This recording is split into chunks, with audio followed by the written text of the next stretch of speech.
ओम शांति। प्रातः क्लास चल रहा था 12 अक्टूबर 1967।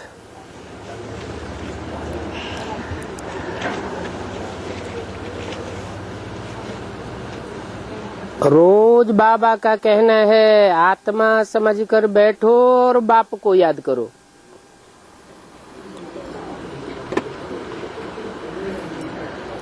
छोटे छोटे बच्चे को भी सिखलाना चाहिए। गुड मॉर्निंग गुड नाइट तो कहते हैं ना, साथ में बच्चों को कहना चाहिए अपन को आत्मा समझो, शिव बाबा को याद करो। कोई भी कह सकते हैं, जैसे कोई अर्जी की जाती है ना, तो बच्चों को भी समझाओ और अपन को भी समझाओ। ये बहुत कल्याणकारी अक्षर है जो ब्रह्मा कुमारियां ही कह सकती हैं। भाऊ या दादा या बहन जी कोई भी मिले, बोलो शिव बाबा कहते हैं अपन को आत्मा समझ मुझे याद करो तो तुम्हारे पाप भस्म हो जाएंगे और तुम पुण्यात्मा स्वर्ग के मालिक बन जाएंगे। बच्चों को भी ये बात समझाए दो। कोई भी मित्र संबंधी याद आवे,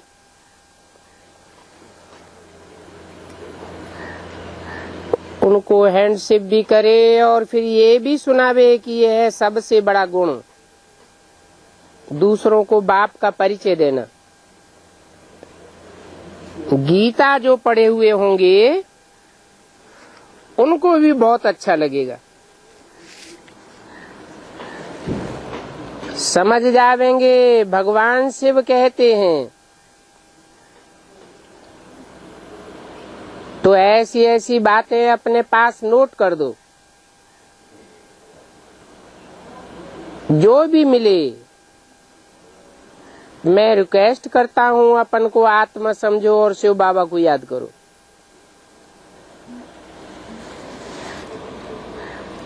वो ऊंच ते ऊंच पतित पावन है। 60 में ऐसे बताओ जिससे पुराना अर्थ निकल जाए।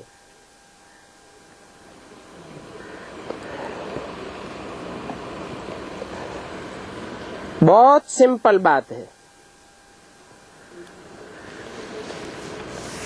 तुम यह याद कराए बहुतों का कल्याण करेंगे।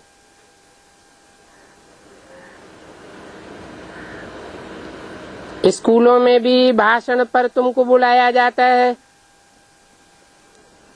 क्योंकि ये सब समझते हैं बच्चों की कैरेक्टर से सुधारनी है। टीचर्स आदि भी समझ जाएंगे। इस शिक्षा से बरोबर कैरेक्टर सुधरती जाएगी। पाप आत्माओं की कैरेक्टर तो होती है पाप की। इस कैरेक्टर से पवित्र देवता बन जाएंगे। तो शिव बाबा को याद करो तो पाप भस्म हो जाएं, परंतु विकार में नहीं जाओ।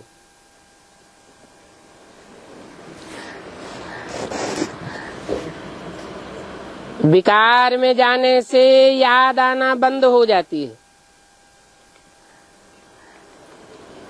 जब भी भाषण आदि पर जाते हो तो ये मुख्य शिव बाबा का ईश्वरीय मंत्र दो, बाकी और सभी हैं आसुरी मंत्र। और ये ईश्वरीय मंत्र एक ही बार मिलता है, फिर आधा कल्प ये मंत्र मिलना बंद हो जाता है।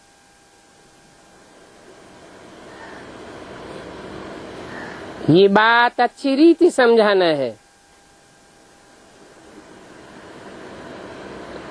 दिन प्रतिदिन नई नई पॉइंट्स निकालते रहेंगे।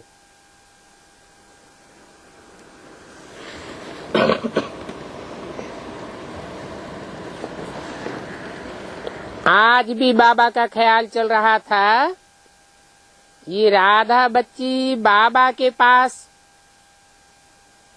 आई है, अच्छी है, पढ़ी लिखी है, तो बाबा समझा रहे थे अपनी रूहानी न्यूज है। न्यूज अर्थात समाचार। अब रूहानी समाचार नाम वाले तो कोई अखबार है नहीं। एक मोहिनी बच्ची है, दिल्ली में, पढ़ी लिखी है। उनको भी बाबा ने कहा था एक अखबार निकालो तो अच्छा है, परंतु इतना ध्यान में नहीं आया। अब देखने में आता है अपनी गवर्नमेंट का अखबार बहुत जरूरी है।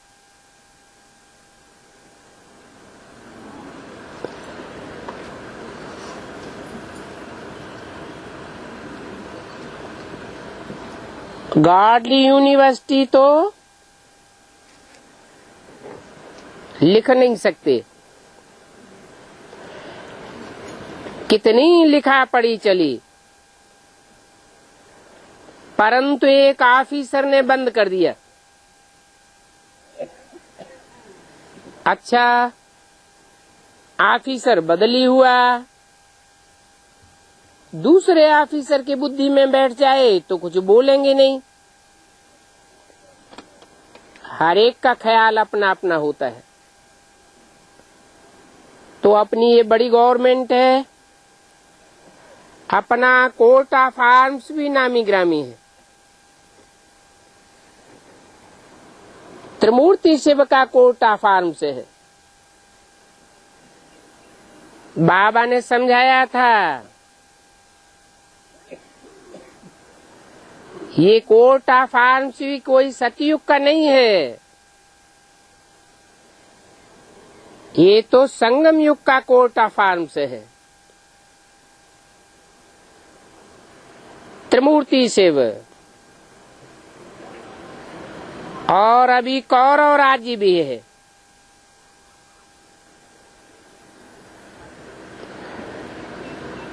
पांडव भी है। शास्त्रवादी तो बड़ी आडंबर की बातें बैठ सुनाते हैं। अभी राजा रानी तो कोई है नहीं, प्रजा के ऊपर पंचायती राज्य कहा जाता है। पांडवों को भी राज्य नहीं है, कांग्रेस गवर्नमेंट है तो पांडव गवर्नमेंट भी ठहरी। तो अपनी रूहानी न्यूज में अच्छी रीति डाल सकते हो। 5-10 हजार कापियां अखबार की निकालें और बड़ों बड़ों को फ्री भेज सकते हो, इसमें हर्जा थोड़े ही है। परंतु बच्चों का आज उन्हें इतना दिमाग खुला नहीं है। हम पांडव गवर्नमेंट हैं, तुम बता सकते हो। हमारी ये पांडव गवर्नमेंट रूहानी गवर्नमेंट है और भगवान तो है ही सुप्रीम रूह। कोई भी मनुष्य को व देवताओं को भगवान नहीं कहा जाता।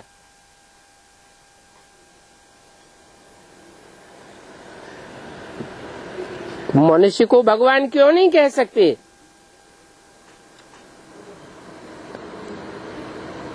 क्योंकि मनुष्य जो भी होते हैं मन वाले होते हैं।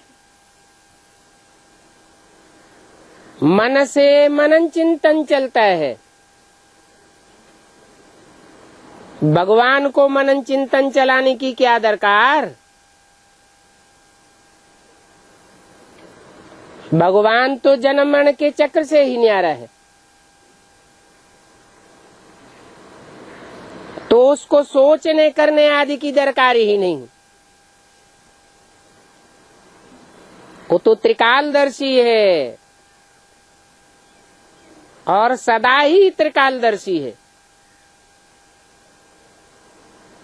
जो त्रिकालदर्शी है वो अशोचता है, अभोक्ता है, वो अकर्ता है।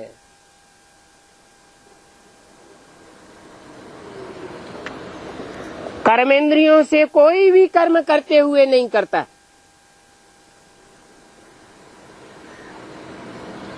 क्योंकि सदा स्वस्थिति वाला है। तो साबित होता है कि मनुष्य भगवान नहीं हो सकता। अगर कोई मनुष्य है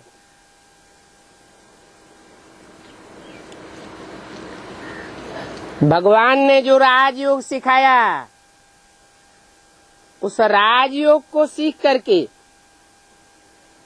मन को अमन बनाए देता है,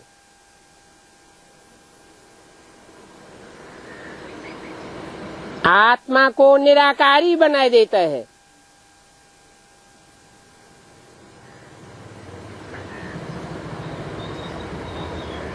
मन में चिंतन चलाने की जैसे दरकार ही नहीं, तो वो सिर्फ एक ही आत्मा है।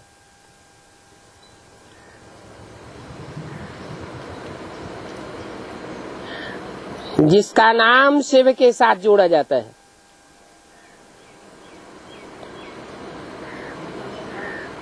शिव का नाम शंकर के साथ जोड़ा जाता है।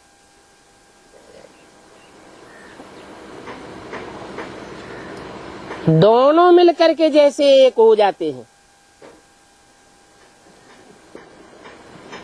बाप आते हैं तो जरूर कोई को आप समान बनाते हैं। जो बाप समान की स्टेज है वो और बच्चों की नहीं हो सकती। बड़े भाई को भी बाप समान कहा जाता है। अगर बाप की जिम्मेवारी उठाता है तो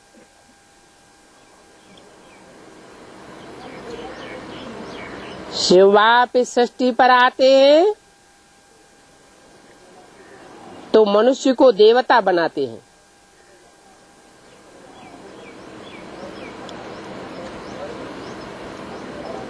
परंतु सब एक जैसा देव पद नहीं पाए सकते।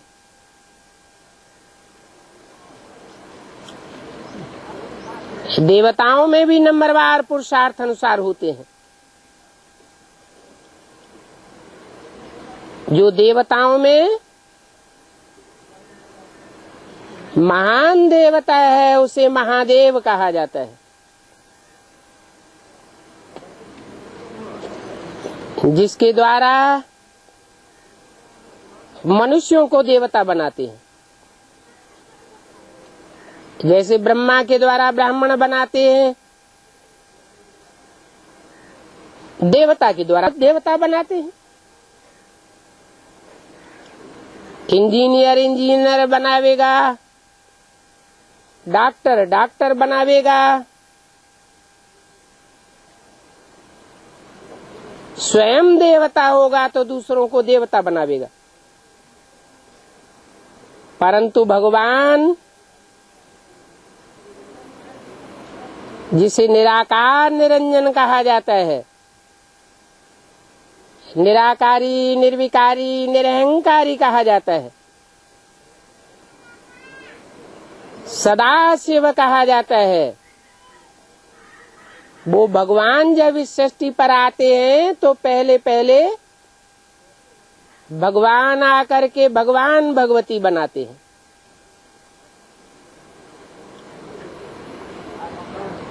परंतु भगवान का टाइटल धारी तो एक ही बन सकता है, अनेकों नहीं बन सकते। इसलिए भक्ति मार्ग में गुरुओं ने ये ज्ञान उठा लिया, आत्मा सो परमात्मा। परंतु हर एक आत्मा परमात्मा नहीं बन सकती।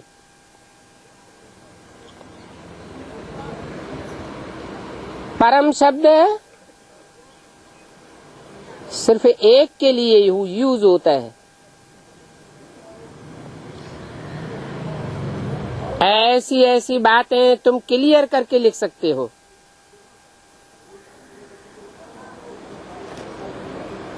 इस लिखने करने में बुद्धि बड़ी अच्छी चाहिए और लिखने वाली पढ़ी लिखी चाहिए। बाबा के पास तो बहुत हैं। ये जबलपुर का ओम प्रकाश बड़ी अच्छी सर्विस करते हैं।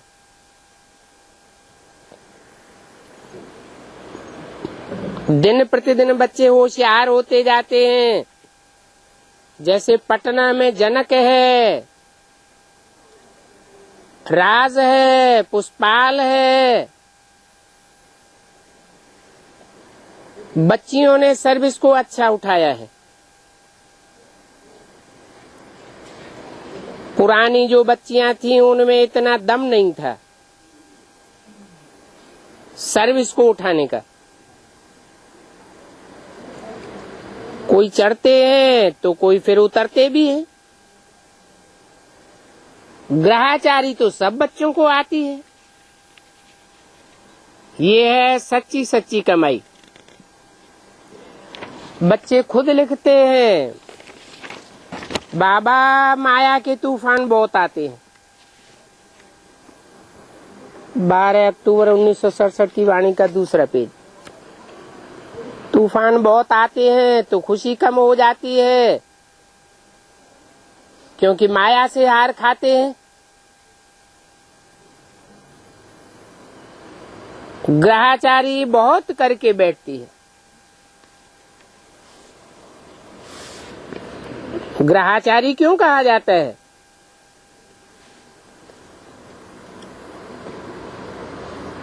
नौ ग्रह कहे जाते हैं।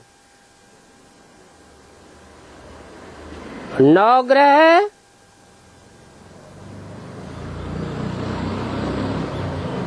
नौ धर्मों के जैसे मुखिया हो जाते हैं।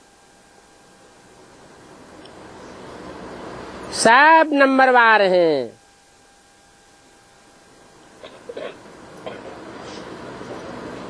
अच्छे ते अच्छी ग्रहाचारी बृहस्पति की है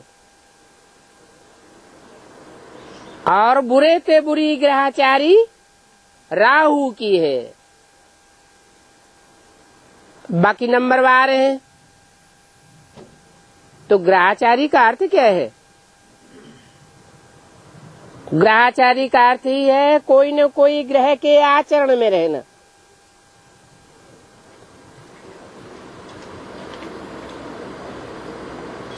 देवताओं का मुखिया ग्रह कौन सा है? बृहस्पति, जिसे कहा जाता है। बृहस्पति का अर्थ ही है पतियों का पति।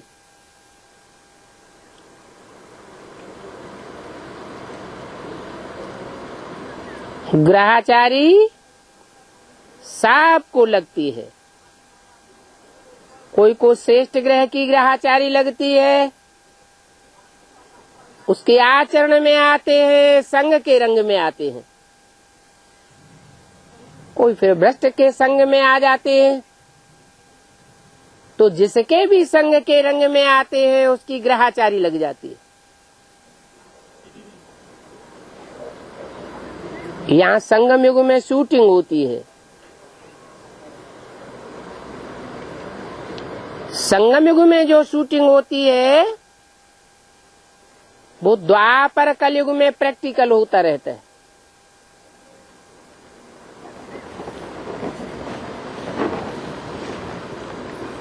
जिनको लंबे समय तक बृहस्पति की ग्रहाचारी लगती है वो द्वापर कलयुग में लगातार जो पतियों का पति पार्ट बजाने वाला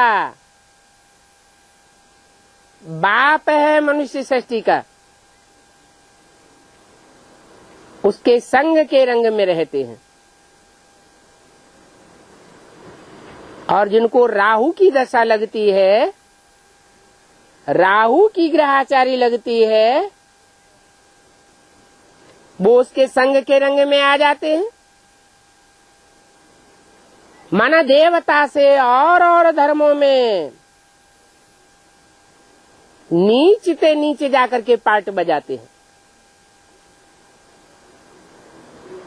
तो उन ग्रहों का आचरण लग जाता है। कहते हैं राहु की दशा, मंगल की दशा, शनिचर की दशा होती है। सबसे कड़ी दशा होती है राहु की।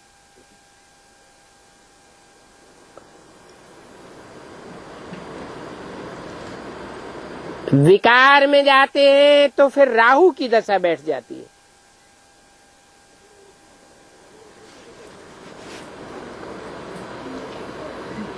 जैसे राहु उनको पकड़ लेता है,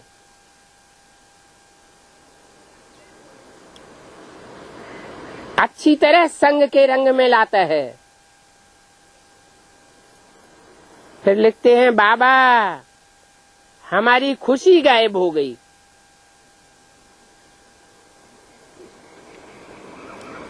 धंधे में इतना टोटा पड़ गया।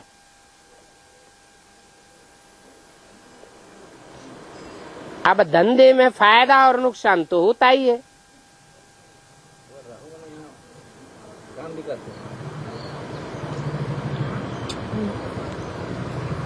जो अति व्यभिचारी बनते हैं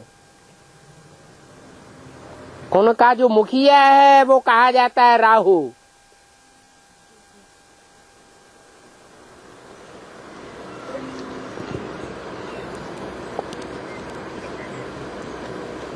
धंधे में फायदा नुकसान तो होगा, उसमें बाबा को तो कोई तकलीफ नहीं।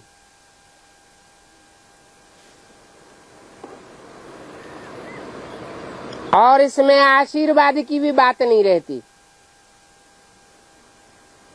कोई सोचते हैं बाबा आशीर्वाद करो तो हमारी अवस्था सुधर जाए। अरे ये तो पढ़ाई है। जो जितनी पढ़ाई पढ़ेगा, ज्ञान की बातों में होशियार बनेगा। अपना भाटा घाटा अपने आप देखना है। बाप तो आते हैं पढ़ाई पढ़ाने,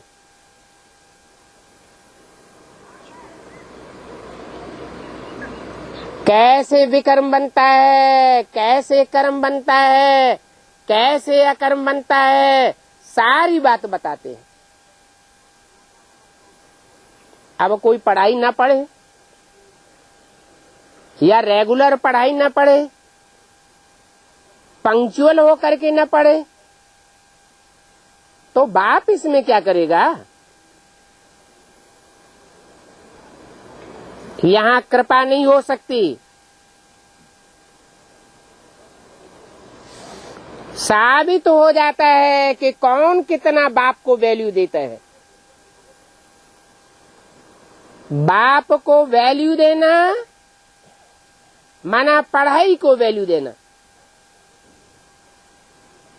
मुरली से प्यार माना मुरलीधर से प्यार। मुरली की ही पढ़ाई है। जो मुरली से प्यार नहीं करते, रेगुलर होकर के मुरली नहीं पढ़ते, पंक्चुअल होकर के मुरली नहीं पढ़ते, जैसे कि उनको सुप्रीम टीचर का रिगार्ड ही नहीं है।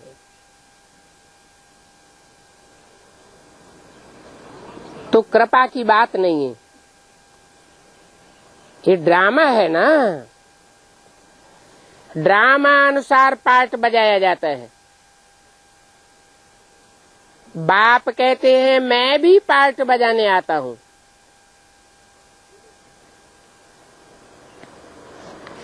क्या पार्ट बजाने आता हूँ है? मेरा भी पार्ट है पतितों को पावन बनाना। क्यों? ज्ञान सुनाने नहीं आता है?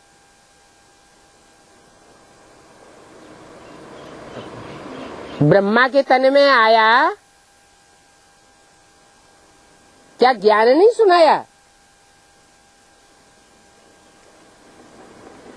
लेकिन और ही नीचे गिरते हैं। ज्ञान तो सुनाया,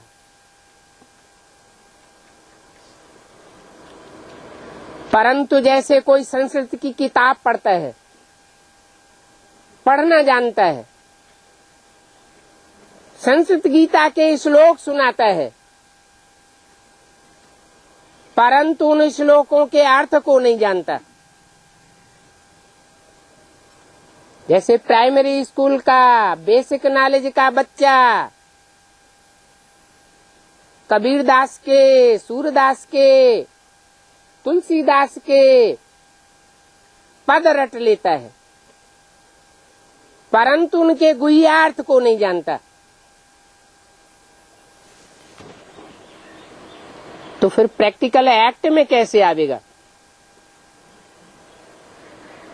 ऐसे ही ब्रह्मा के मुख से जो भी मुरली निकली,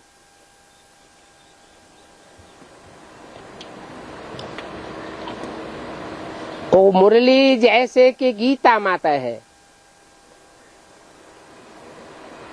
परंतु वो गीता माता पतित पावनी नहीं है। वो गीता ज्ञान अमृत नहीं है।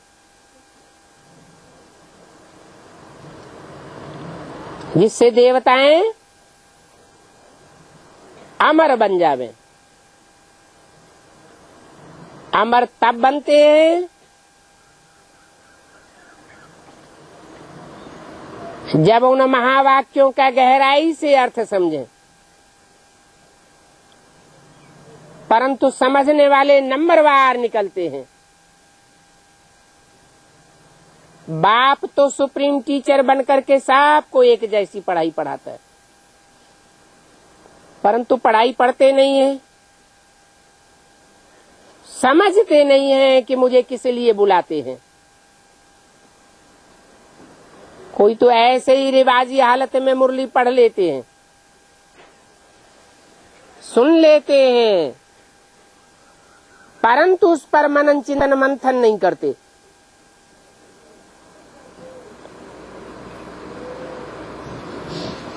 जो सुनते हैं,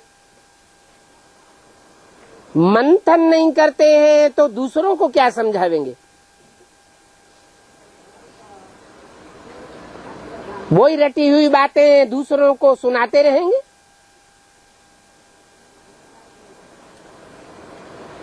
मुझे तो बुलाते ही है पतित पावन आओ, तो मेरा भी पार्ट है पतितों को पावन बनाने का। बाप ही पतित पावन है।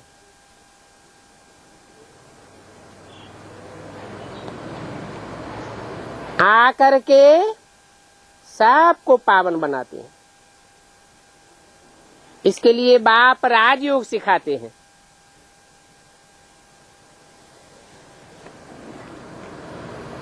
इस राजयोग सीखने में गुण भी अच्छे चाहिए।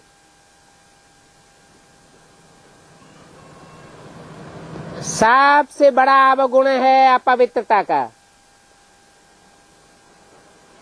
व्यभिचार में जाने का।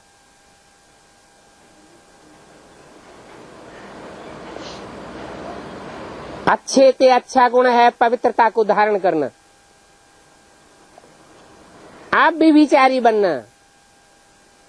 मेरा तो एक, दूसरा न कोई।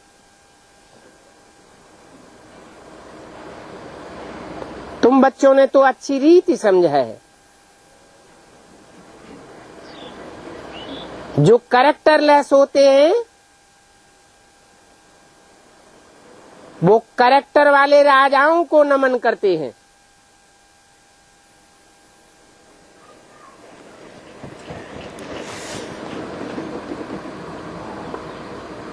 जिनके कैरेक्टर खराब होते हैं उनके सामने जाकर कोई नहीं झुकते।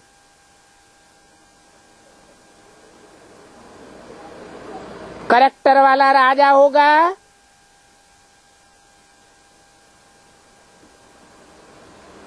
लड़ाई पर जावेंगे,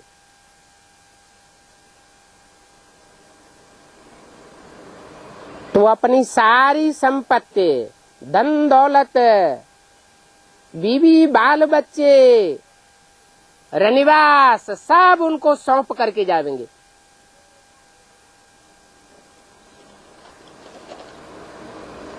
करैक्टर की कितनी कमाल है। बाबा ने कहा था ये चित्र भी बनाओ।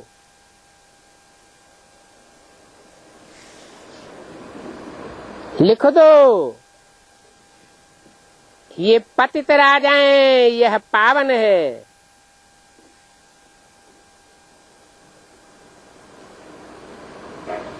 अभी शूटिंग हो रही है,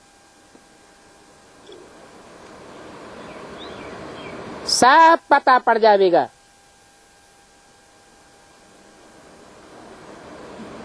इस समय है ही पतित दुनिया,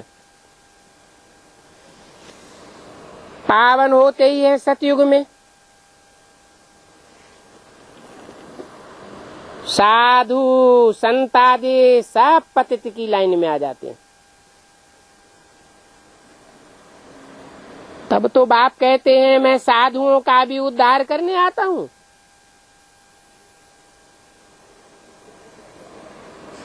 उनकी रक्षा करने आता हूँ। परित्राणाय साधूनम,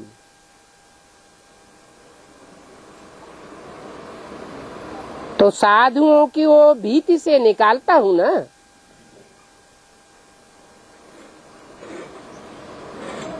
ये है ही पतित दुनिया। यहाँ सब भ्रष्टाचार से पैदा होते हैं।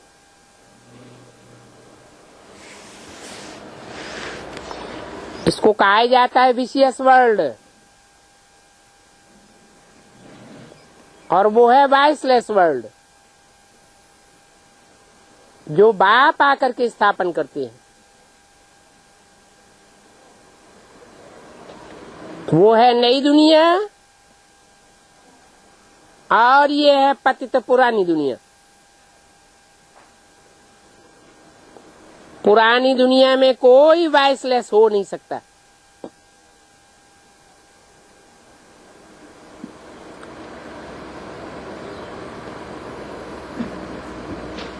जो पावन बनते हैं उनके लिए नई दुनिया चाहिए। पतित दुनिया में कोई पावन नहीं होते और पावन दुनिया में कोई पतित नहीं होते।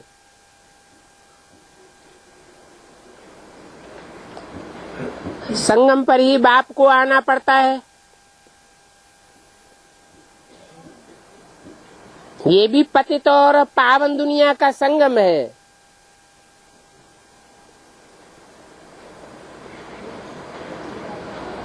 तो नरक की दुनिया के बीच बाप आकर के स्वर्ग का वर्षा देते हैं, तो संगम हुआ ना।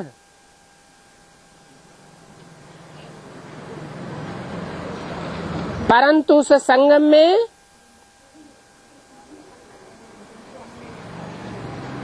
पुरुषार्थ करने वाली आत्माओं में कौन अव्वल नंबर है, कौन 2 नंबर है और कौन 3rd क्लास है, वो साफ पता पड़ जाता है। उत्तम ते उत्तम का पता पड़ जाता है। इसलिए इसको कहा जाता है पुरुषोत्तम संगम युग। तो बच्चों को ऐसे ऐसे ख्याल करना चाहिए कि हम अपनी अखबार कैसे निकालें। अपनी कमेटी भी बहुत मीठी होनी चाहिए।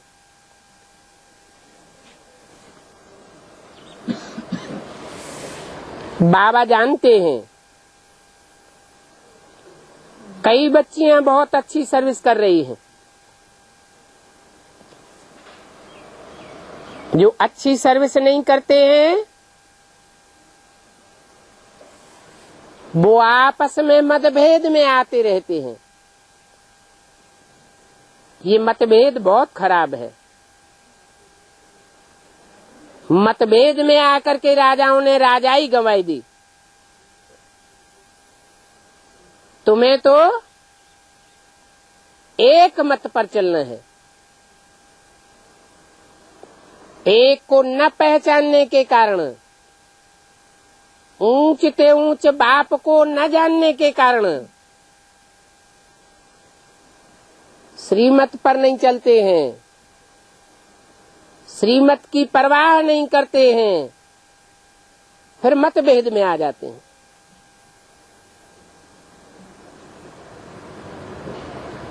यहाँ भी राजाई गंवाने की शूटिंग कर रहे हैं। वहाँ प्रैक्टिकल होता है। सतयुग में तो शेर बकरी भी प्यार से चलते हैं।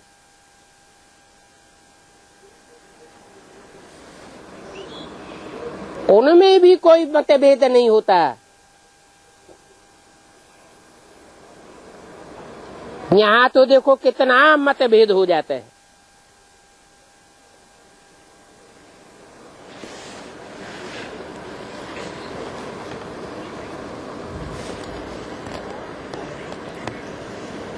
पटना निवासी खुद जानते हैं, आगे बहनों की आपस में नहीं बनती थी।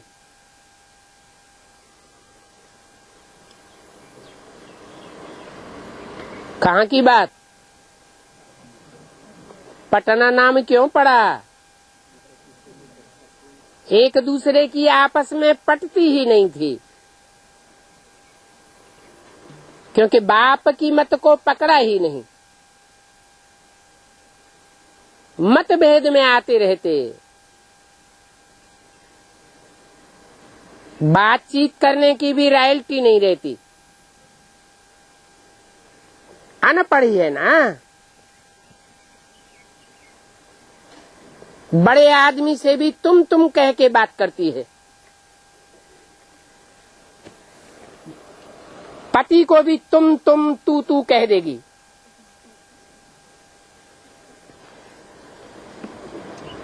बातचीत करने की बड़ी फजीलत चाहिए।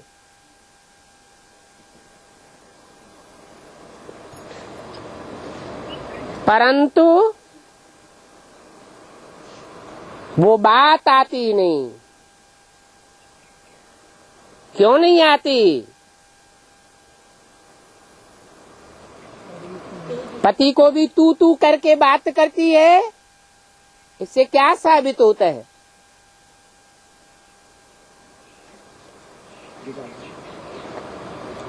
कोई और को अपना बना लिया है। कैरेक्टर खराब हुआ पड़ा है। कैरेक्टर्स अच्छे चाहिए।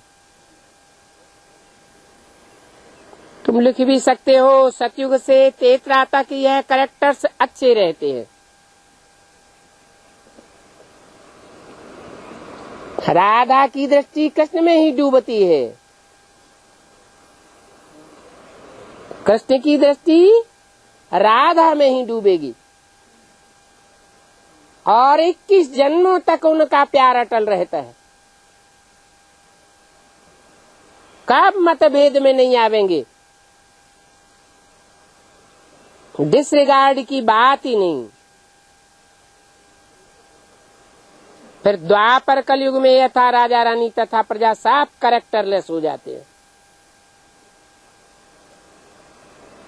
क्योंकि द्वापर युग से द्वैतवादी युग शुरू हो जाता है। दो धर्म शुरू हो जाते हैं, दो राज्य हो जाते हैं, दो मतें हो जाती है, 2 से 4, 4 से 8। तो साफ कैरेक्टरलेस हो जाते हैं। तुम बच्चे समझा सकते हो,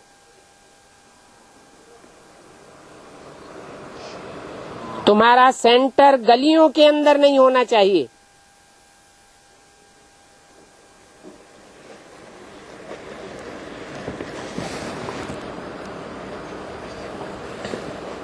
क्योंकि ये तुम्हारी बहुत बड़ी बिजनेस की दुकान है।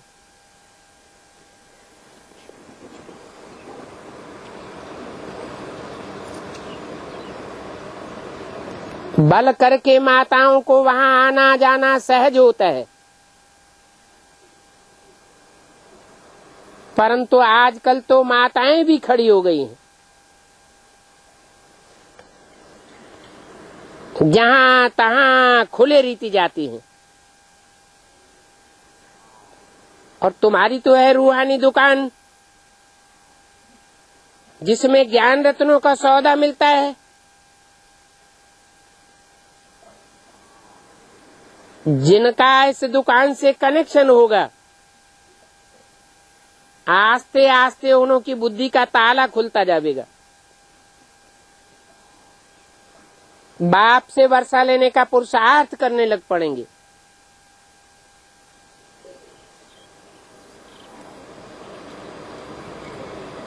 जो पुरुषार्थ करेंगे वो जरूर दूसरों की सेवा करने लग पड़ेंगे। जो अच्छी रीति सर्विस करते हैं वो कितने मीठे लगते हैं।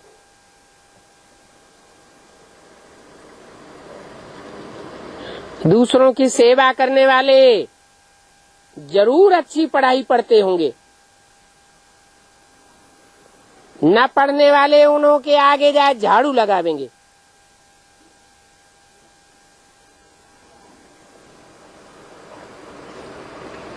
कहाँ झाड़ू लगावेंगे हैं? अरे कहाँ जाए झाड़ू लगावेंगे? सतयुग में? यहाँ संगम युग में ही देखने में आवेगा कि जो पढ़ाई को वैल्यू नहीं देते, मुरली की कदर नहीं करते, जैसे बाप की कदर नहीं करते, तो बाप से वर्षा क्या पावेंगे? जरूर बाप से झाड़ू लगाने का वर्षा मिल जाएगा।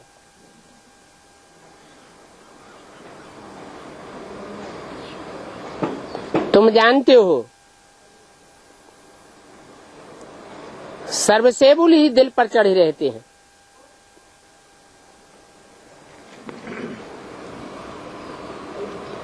जो सेवादारी बच्चे होते हैं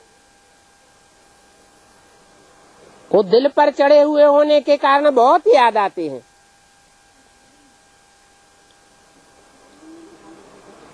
तुम जानते हो ये हमारी राजधानी स्थापन हो रही है। कहते हैं बाबा हम तो लक्ष्मी नारायण बनेंगे, परंतु सिर्फ कहने से क्या होगा?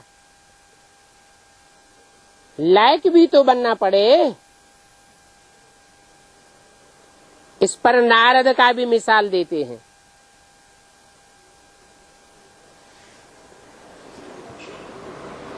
कहाँ नारद और कहाँ नारायण?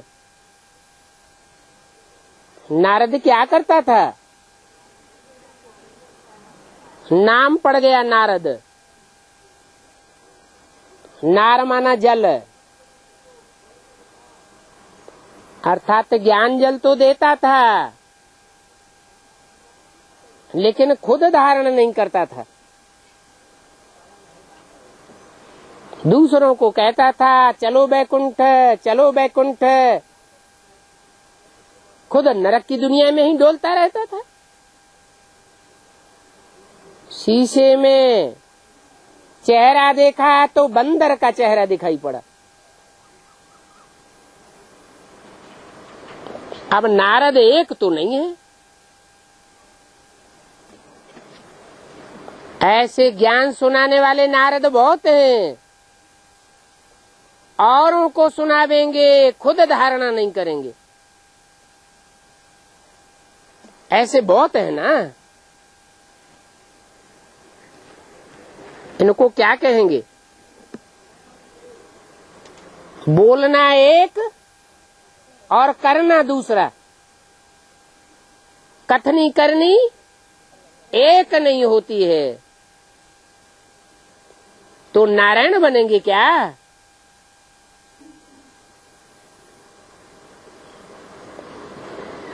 नारायण का टाइटल भले मिल जावे, परंतु असली नारायण तो नहीं हुए ना। असली की पूजा होती या नकली की पूजा होती?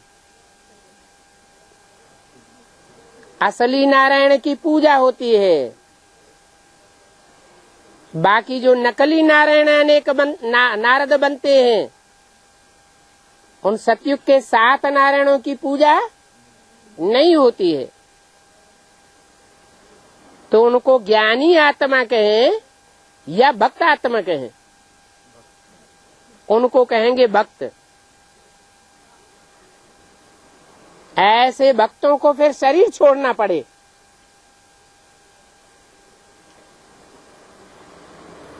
किनको शरीर छोड़ना पड़ेगा?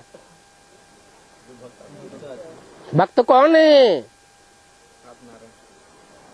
बस 7 नारायण भक्त हैं और हम तो पक्के ज्ञानी हैं। जो कहते हैं कुछ और करते हैं कुछ और, दूसरों को ज्ञान सुनाने में बड़े एक्सपर्ट, खुद अंदर जानते हैं कि हम कर नहीं सकते। इतने ढेर भक्त हैं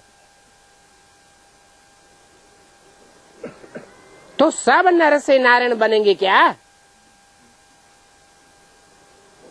नर से डायरेक्ट नारायण बनने वाले कितने होंगे? हैं? यथा राजा तथा प्रजा। नर से नारायण जैसे बनने वालों की संख्या होगी कितनी?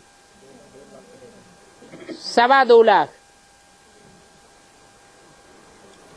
जिनकी कथनी और करनी एक होगी। बाकी तो सब भक्तों की लिस्ट में आ गए।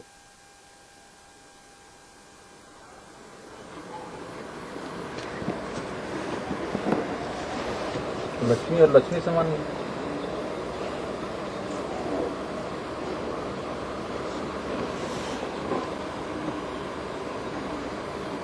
लक्ष्मी मनन चिंतन मंथन करती है मुरली का, है?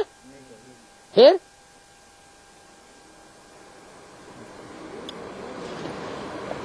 जो दूसरों को सुनाना है, पहले खुद समझना है कि पहले दूसरों को सुनाना है।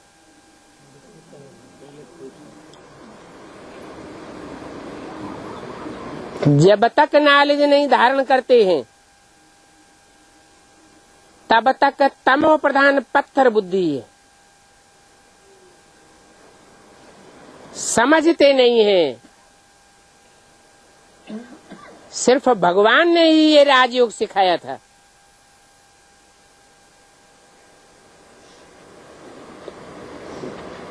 कृष्ण को तो भगवान नहीं कह सकते,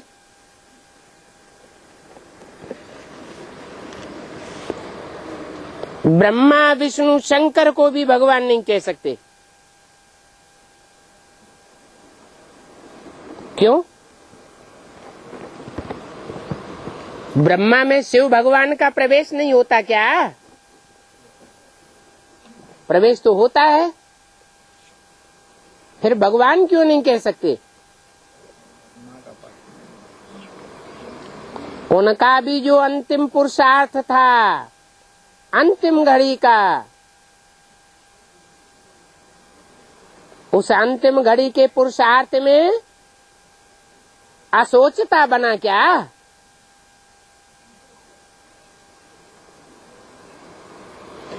असोचता कहेंगे? निराकारी निर्विकारी निरहंकारी बना क्या? नहीं बना। तो सूक्ष्म मनन चिंतन मंथन चलता रहा। सूक्ष्म शरीर धारण करना पड़े। भगवान सूक्ष्म वतन में आता है क्या? सूक्ष्म शरीरधारी बनता है क्या?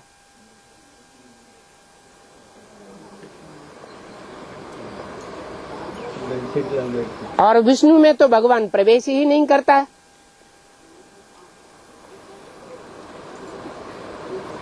शिव भगवान विष्णु में प्रवेश करता है क्या?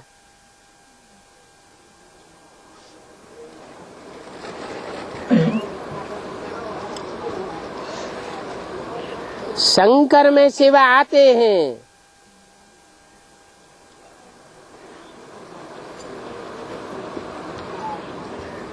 परंतु शंकर को भी भगवान नहीं कहेंगे। क्यों नहीं कहेंगे?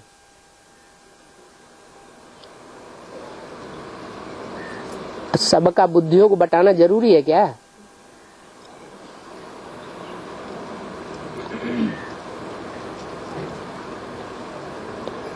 शंकर को भगवान क्यों नहीं कहेंगे?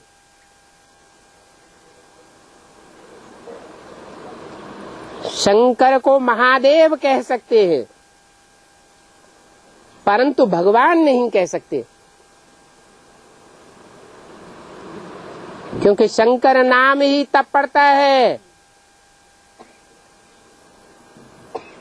जब कई आत्माओं का संकरण होता है एक ही पार्ट में, एक ही व्यक्तित्व में 3 आत्माएं काम करती हैं। ब्रह्मा की सोल भी काम करती है, राम की सोल भी काम करती है, और शिव की सोल भी काम करती है। और जब तक शंकर है, ब्रह्मा उसमें अधूरे रूप में प्रवेश है, तब तक वो भी भगवान नहीं कहा जा सकता।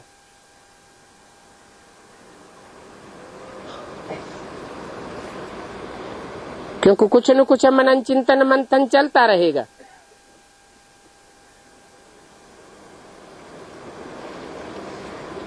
तो मनुष्य शरीरधारी को भगवान कैसे कह सकते? 24 घंटे में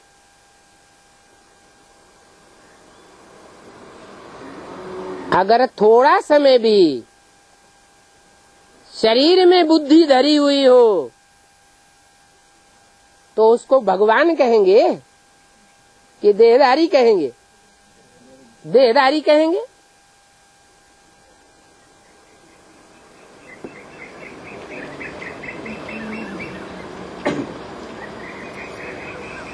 कृष्ण तो प्रिंस था, वो कोई भगवान नहीं था।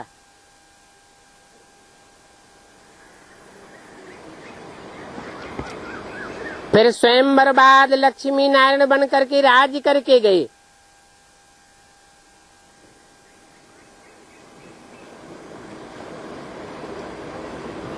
स्वयंवर बाद गद्दी पर बैठने से राजा कहा जाता है। प्रिंस को तो राजा नहीं कहेंगे।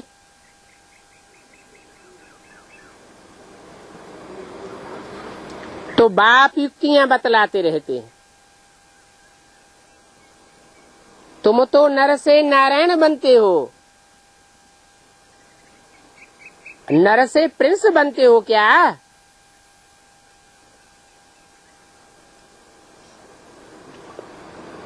पहले पहले कोई से भी मिलो तो उनके कल्याण करने की बात उनको दो। हम अर्जी करते हैं, एक तो आप अपन को आत्मा समझो,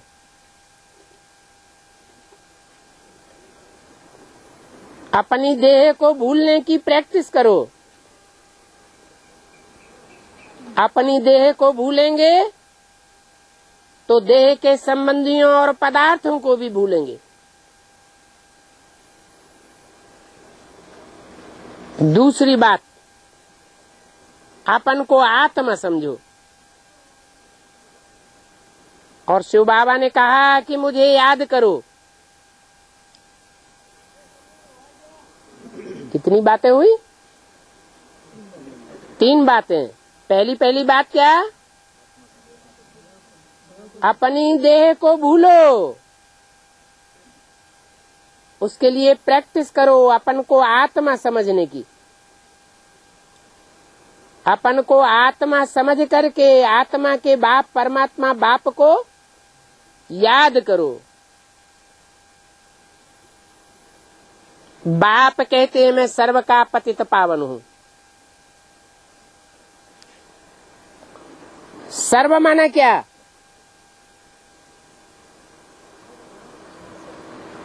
सर्व किसे कहा जाए? सर्व माना सारी सृष्टि। 500-700 करोड़ मनुष्य मात्र भी, कीड़े मकोड़े, पशु पक्षी, पेड़ पौधे, पहाड़ पत्थर, सब उसमें आ जाते हैं। मैं अथॉरिटी हूं।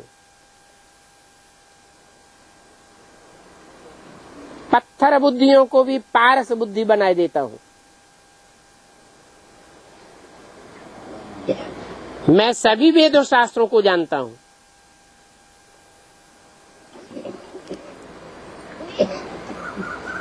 मुझे वेद शास्त्र आदि पढ़ने की भी दरकार नहीं।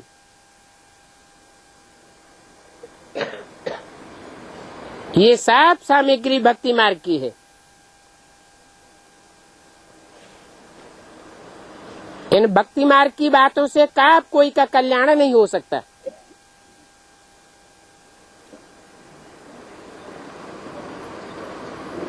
इसलिए मनुष्यों की लिखी हुई गीता में भी कह दिया, हे अर्जुन, तू जो भी शास्त्र आदि पढ़ा हुआ है वो सब भूल जा। शास्त्र आदि पढ़ने, कर्म कांड आदि करने से मेरे से कोई मिल नहीं सकते हैं। कल्याणकारी बाप ही आए करके कल्याणकारी बनाते हैं। 12 अक्टूबर 1967 की वाणी का 3रा पेज।